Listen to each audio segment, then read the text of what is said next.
Baik, sekarang kita mempelajari untuk pembuatan surat resmi, di mana di sini saya sudah sediakan contohnya yang kita akan ikuti bersama secara perlahan, mulai dari header, kemudian atau header atau kop surat, kemudian ada penanggalan, dan lebih khusus juga di sini kita akan mempelajari tabel, di mana tabelnya sudah juga disediakan link tersendiri.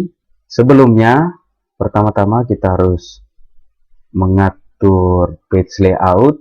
Untuk marginnya juga yang kita atur ialah margin 4433, di mana batas kiri 4 cm, batas atas 4 cm, batas kanan 3 cm, dan batas bawah 3 cm. Di mana pengaturan margin ini kita bisa atur di menu page layout, margin. Oke, yang seperti ini. Kemudian untuk size-nya, pastikan size-nya A4. Untuk fontnya juga, font Times New Roman ukuran 12, spasinya 1,5. Oke, kita mulai saja. Di lembar kerja Word yang baru, yang seperti juga saya bilang sebelumnya, kita harus mengatur margin. Ini saya sudah atur juga sebelumnya. Pertama-tama kamu klik 2 kali di bagian atas dari lembar kerja Word ini, bagian sini, klik 2 kali sampai muncul tulisan header.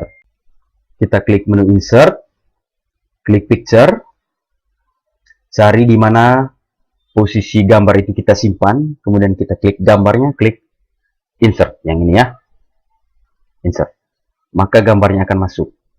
Posisikan kursor kalian itu di sudut kanan bawah, kursor itu berubah seperti ini, di kanan bawah atau di kanan atas, yang seperti ini ya. Kita pelan-pelan klik tahan sampai berubah seperti ini, kemudian kita tarik menuju kiri atas supaya ukurannya benar-benar pas atau ukurannya sesuai yang kita inginkan. Sampai seperti ini kira-kira cukup. Kemudian lepas kliknya. Pada gambar kalian klik kanan,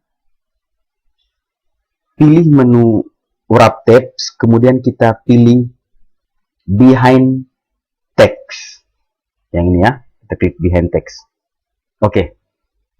Setelah itu kita pindah kursor ini di tempat tengah dengan menggunakan fungsi ini, center atau fungsi Ctrl A yang ini, kita klik.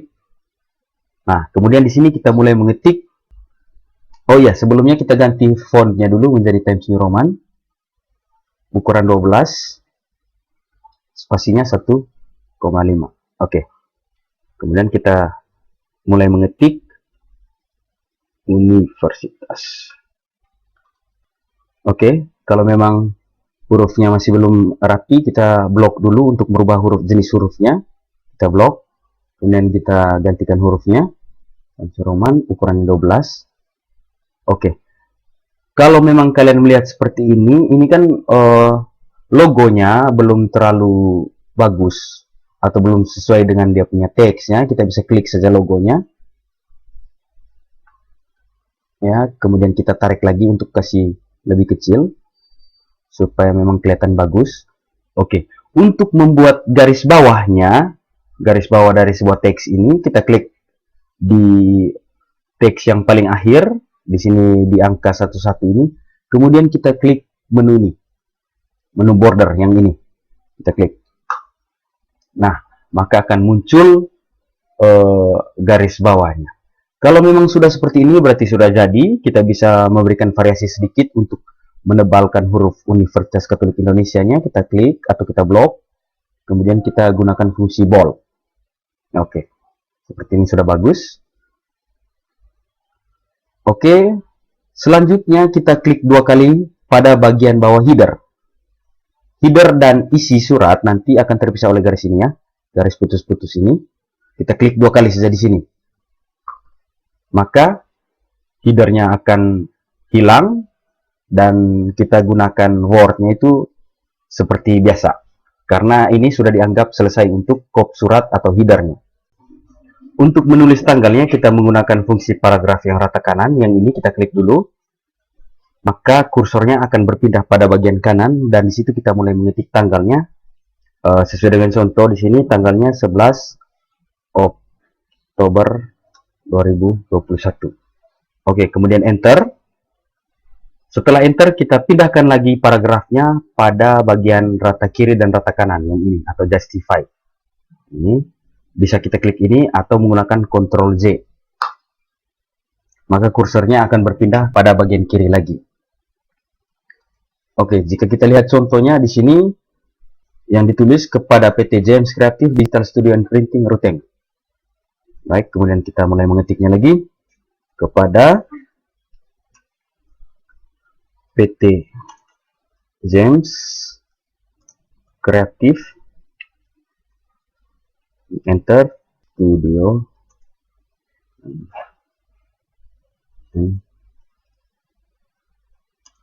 printing.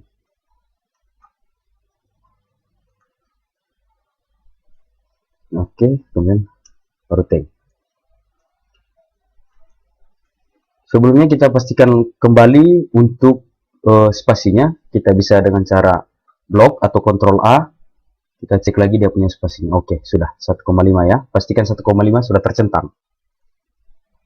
Selanjutnya kita enter 2 kali untuk memberi jeda antara kop surat atau surat dengan isi surat. Kemudian di sini kita melanjutkan dengan bersama ini akan kami kirimkan daftar pesanan kami bla bla bla sampai pada titik 2. Di sini karena saya tidak perlu mengetik, saya Ctrl C saja, tetapi untuk kalian mengetiknya. Kemudian di sini kita tekan tab untuk membuat bentuk paragraf. Di sini kita menggunakan tab ya, bukan menggunakan spasi. Saya ulangi, menggunakan tab. Kemudian kita mulai mengetik bersama ini bla bla sampai dicairkan pada titik 2. Untuk mencondongkan hari, waktu, dan tempatnya agak ke dalam, kita menggunakan fungsi tab di keyboard, tab 1 kali. Kemudian kita ketikkan hari atau tanggal, tab, kemudian titik 2, spasi, 29 Oktober 2021.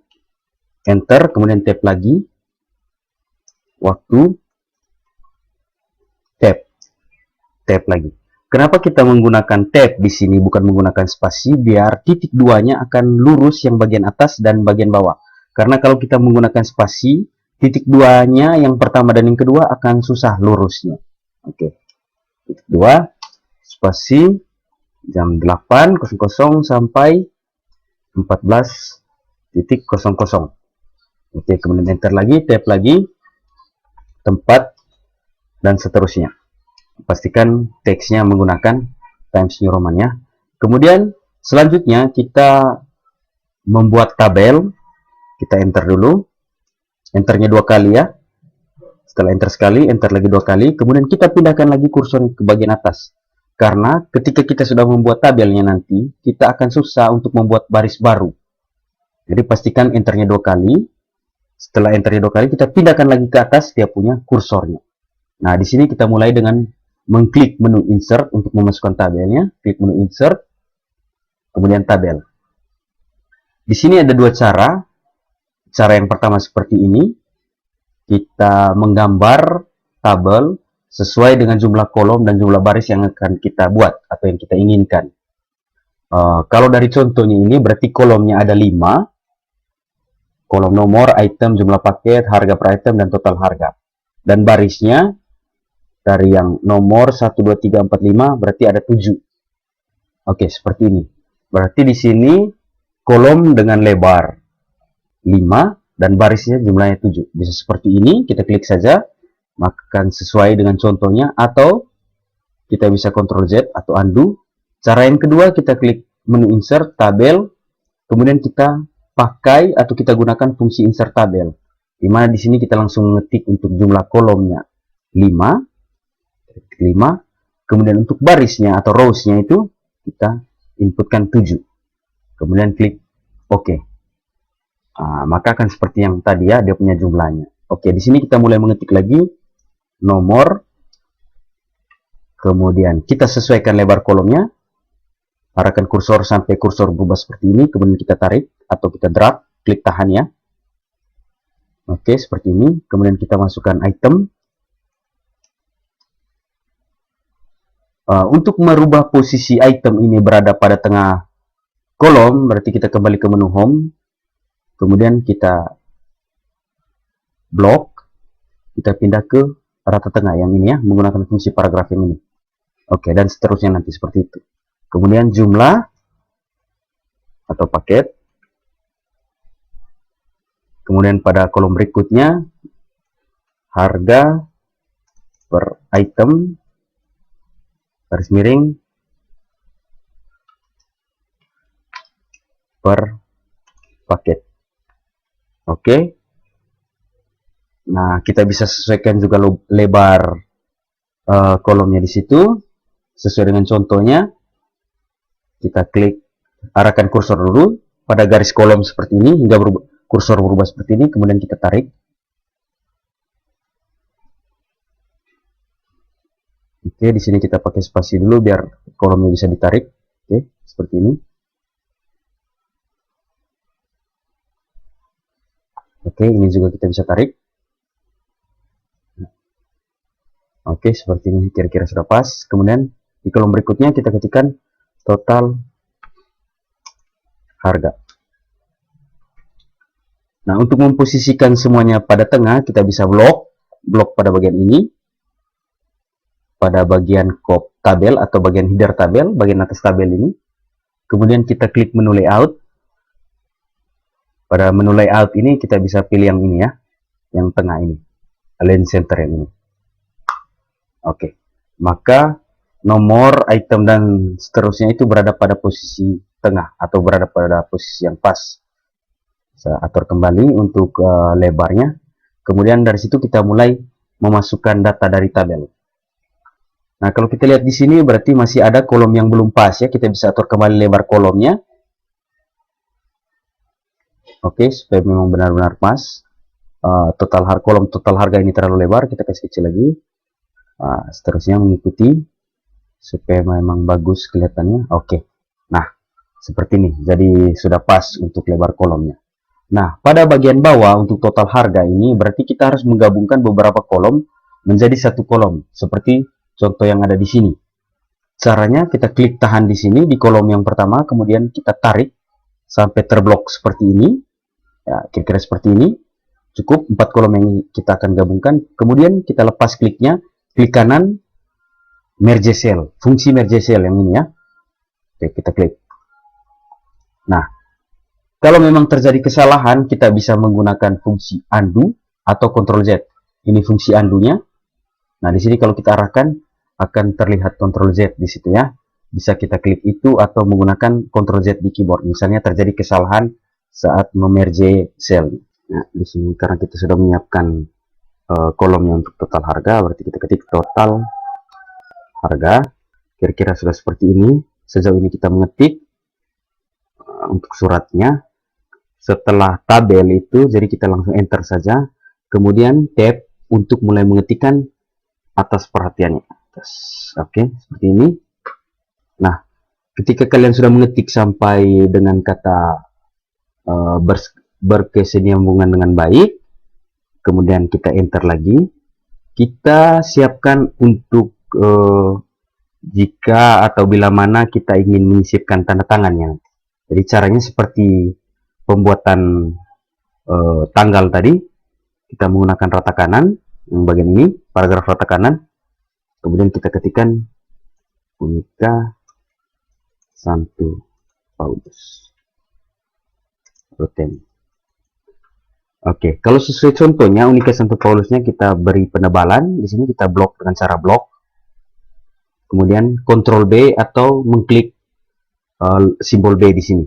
Bisa Ctrl B di keyboard atau mengklik simbol ini. Kemudian kita lihat lagi untuk alamat tujuan suratnya, di sini juga sesuai contohnya dikasih penebalan. Oke. Dan tanggalnya juga caranya kita blok. Kemudian kita kasih tebal hurufnya. Oke. Oke. Dengan begitu surat resmi kita telah selesai.